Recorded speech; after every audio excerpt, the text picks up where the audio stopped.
Anda masih menyimak Prime Time News, perbincangan terkait dengan dinamika yang terjadi dalam Kongres keempat Partai Amanat Nasional. Terus akan kami bahas bila tadi bergabung bersama dengan saya, Catur Sabto Edi, salah satu ketua DPP Partai Amanat Nasional. Kini sudah bergabung lengkap, kami bertiga formasinya.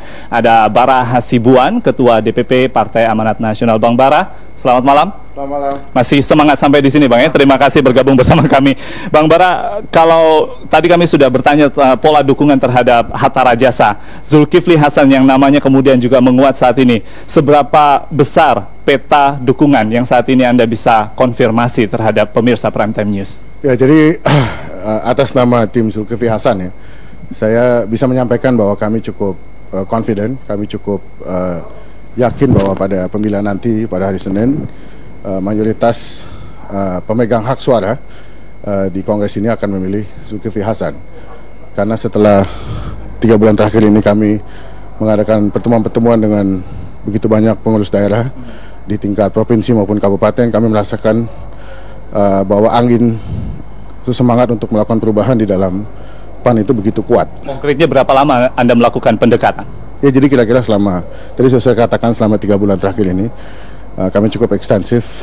Bang Sul sendiri sebagai kandidat kami cukup ekstensif, bertemu dengan hampir seluruh pengurus PAN ya, dari Sabang sampai Merauke, dan memang di situ kami betul-betul merasakan kuatnya aspirasi semangat untuk melakukan pembaruan dan perubahan di dalam tubuh PAN. Pembaruan, perubahan, regenerasi sudah kami konfirmasi juga kepada Mas Capto, tapi Mas Catur gitu, saya menyingkatnya Capto, Catur Sabto gitu. Jadi Mas Catur tadi mengatakan regenerasi itu substansinya bisa berbeda-beda perspektifnya, tetapi yang diinginkan oleh pendukung dari Zulkifli Hasan, Anda salah satu koordinatornya bisa kita katakan seperti itu, melihatnya seperti apa? Dikarenakan kalau kita melihat juga prestasi Hatta Rajasa juga tidak buruk-buruk banget, 5 besar begitu dalam pemilu, dalam pemilu 2014 kemarin, ini sebuah prestasi juga dan banyak mengandeng banyak komponen. Apalagi yang diinginkan? Perubahan seperti apa? Ya, bahwa tentu saja perubahan untuk PAN bisa menjadi lebih besar, menjadi lebih baik lagi di masa depan, karena kita tahu tantangan elektoral di Indonesia ke depan ini sangat 2019 sangat-sangat besar.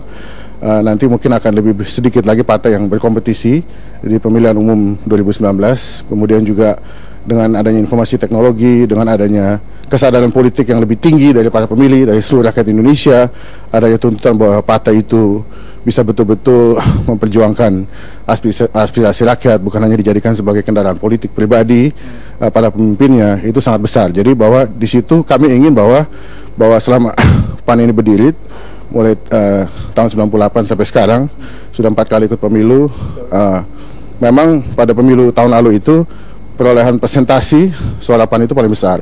Tapi pada kenyataannya kita tetap stuck di nomor 5. Jadi tentu saja kita ingin kita naik lagi. Syukur kalau kita bisa sampai kepada top 3, top 3 gitu ya di pemilu 2019, dan itu tentu saja memerlukan berbagai macam usaha keras. Kita harus memperbaiki manajemen kepartaian, kita harus merubah kultur di dalam PAN. Kita memerlukan ketua umum yang mengayomi, yang betul-betul melayani, yang tidak menggunakan PAN itu hanya sebagai kendaraan politik pribadi, tapi betul-betul bagaimana membesarkan, mengempower institusi kepartaian.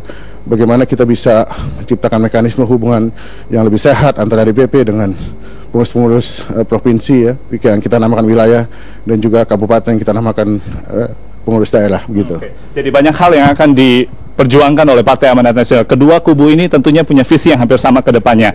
Yang satunya petahana, yang satunya adalah rasa baru, bisa kita katakan seperti itu. Mas Catur, kalau terkait dengan arah kebijakan partai politik Partai Amanat Nasional ke depannya pasca Kongres ini, terkait dengan dukungan Anda kepada Hatta Rajasa, seperti apa ke depannya? Ke depan, kalau kita review lagi, PAN sekarang ini sudah cukup bagus posisinya. Jadi kita di luar pemerintahan, kita tetap di KMP bersama teman-teman. Jadi Pak Hatta dan PAN ini begitu dicintai oleh teman-teman KMP dan begitu hebat dirindukan oleh teman-teman KIH. Yang Pak ini Hatta, maknanya apa ini? Ya, maknanya kita ini bisa dipercaya oleh KMP, tetapi teman-teman KIH juga sangat respect. Jadi manakala teman-teman di DPR itu kemarin terbelah, ya, kita tampil untuk bisa mendamaikan kedua kubu ini. Kalau sudah pada taraf mengkhawatirkan, kita berpikir besar untuk negarawan itu. Yang terakhir saja dari keduanya, karena waktu kita sangat singkat, berarti tanggal 3 atau hari Senin nanti ini yakin tidak ada lagi aklamasi, prosesnya lebih demokratis? Ya, kelihatannya kita akan melakukan vote ya. Akan vote. Oke, karena waktu kita sudah sangat singkat, saya mohon cukup yakin ada kemenangan dari dua kubu ini. Saya kembalikan dulu ke Ralf Tampu Bolon di studio. Demikian perbincangan kami dari arena Kongres Partai Amanat Nasional keempat. Baik, terima kasih Rifai Pamone dari Nusa Dua Bali. Ya, sebanyak 593 pemilik suara akan diperebutkan oleh Hatta Rajasa dan Zulkifli Hasan menuju kursi PAN 1. Bahkan persaingan ini disebut-sebut sebagai pertaruhan antar besan. Yang satu besan SBY, yang satu lagi besan Amin Rais. Siapa pemenangnya?